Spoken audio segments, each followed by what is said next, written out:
आपण मैंने सबु प्रकार खटा तो खाई किंतु मंजा खटा केबे भी खाई नथिबे। ए मंजा खटार स्वाद बहुत बढ़िया एवं देखा बहुत भल लगे। यही खटाटी रे खटा एवं मीठा जदि समान परिमाण रे होउची तेबे से खटार स्वाद अधिक भल लगी थाए। जेहेतु ए मंजा खटारे कंचा लंका रसुण भृषंग पत्र एवं किछि अदा पड़ुछि तेणु तार स्वाद बहुत भल लगी थाए। एवं हो सारा पर आम जदि से किछि भजा जीरा गुंड दौचे तेबे बहुत भल लगी थाए एवं बास्ना बहुत भल आसे। यही खटा देई जदि आपण माने भात खाउछंती भात केतरे सरी जाइथिबो आपण माने जानि परिबेनी कारण यार स्वाद बहुत बढ़िया। जय जगन्नाथ मिष्टी किचन को आपण मानकु बहुत बहुत स्वागत। आसंतु यही मंजा खटार रेसिपी को स्टार्ट करनबा। प्रथमे मु गोटे बड़ मंजा नेइछि, मंजा को 2 खंड करि नेइछि। यही कदली मंजा रे प्रचुर परिमाण रे आयरन रहिते तेणु देह पई मध्ये बहुत भल। एवं मसला हिसाब रे नेइछि किछि अदा भृषंग पत्र 2टी कंचा लंका एवं 5 ରୁ 6 कला रसुण। एबे आसंतु से मंजा को आमे काटी नबा। मंजा को एभली काटिला बेले तार सूता अंश बाहरते से सूता को आमे खोली नबा। जदि यहाँ को आमे रखी दउचे तेबे खाइला बेले पाटी रे लागिते एवं भल लागे नाही मध्य। तेणु एई भली भाबरे मंजा रु आमे सूता को खोली नबा। खोली सारला परे आमे सबु को हाथ रे नै चूना करि नबा। छोटिया छोटिया करि नेले खटाटी भल भाबरे हेइताय एवं अल्प समय रे मध्य हेइ जाय। देखंतु एई भली भाबरे आमे मंजा को काटी नबा एवं सूता को मध्य भल भाबरे खोलिकी काटिबा। देखंतु एई भली काटी नेली। एबे सेई भितर आसंतु किछि तेंतुली को बतुराई नबा एवं कड़ाई गोटे बसई किछि तेल दबा। तेल गरम हे गला 5 फुटण गोटे चमच दे देबा। फुटण फुटी गला परे आमे सेतिरे किछि भृषंग पत्र पकेई देबा।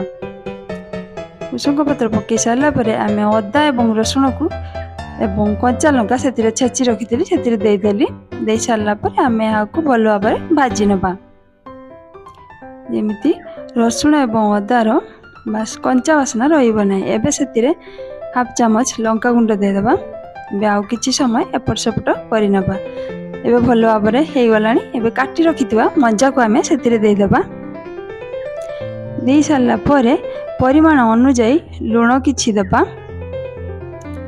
मसलाटी जेहेतु लागी जीवो तेणु किछि समय आमे से मंजा को याडे एपट सेपट करि नबा। एबे किछि परिमाण अनुसार लूण देबा। हळदी किछि देबा। देई सारला परे आउ किछि समय आमे एपट सेपट करि नबा। ये भली भाबरे एपट सेपट करि नै गोटे घोड़णी दे देबा एवं घोड़णी को 2 ରୁ 3 मिनिट पर्यंत छाड़ी देबा। मीडियम फ्लेम रे रखी घोड़णी देइथिले एबे खोली नबा। खोली सारी एबे एपट सेपट पनि करि नबा। एइटी देखंतु मंजा गुडी को जदी भल भाबरे सिझी नथिबो तेंतुल पानी आमे पकेई देबा तेबे भल भाबरे खटाटी हेबो नै। तेणु आउ किछि समय घोड़णी देई आमे खोली नबा। खोली सारला परे एबे भल भाबरे मंजा गुडी को सिझी गलानी। जदि आम भल भाव मंजाटी सिझी जाउछि तेबे तेंतुली पानी दे आमे खटाटी बनइले भल होइताय नहले कंचा ही रहि जिवो। तिरे से बतुरा हितवा तेंतुली रस को आमे सेतिरे दे देबा। दे सारला परे किछि पानी दे देबा। जेतु तेंतुलीटी पुराना तेणु कला देखा जाउछि।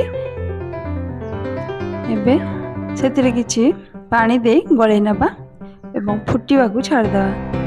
किछि अंश फुटी आसले 2 बड़ चामच आमे सेतिरे चीनी दे देबा।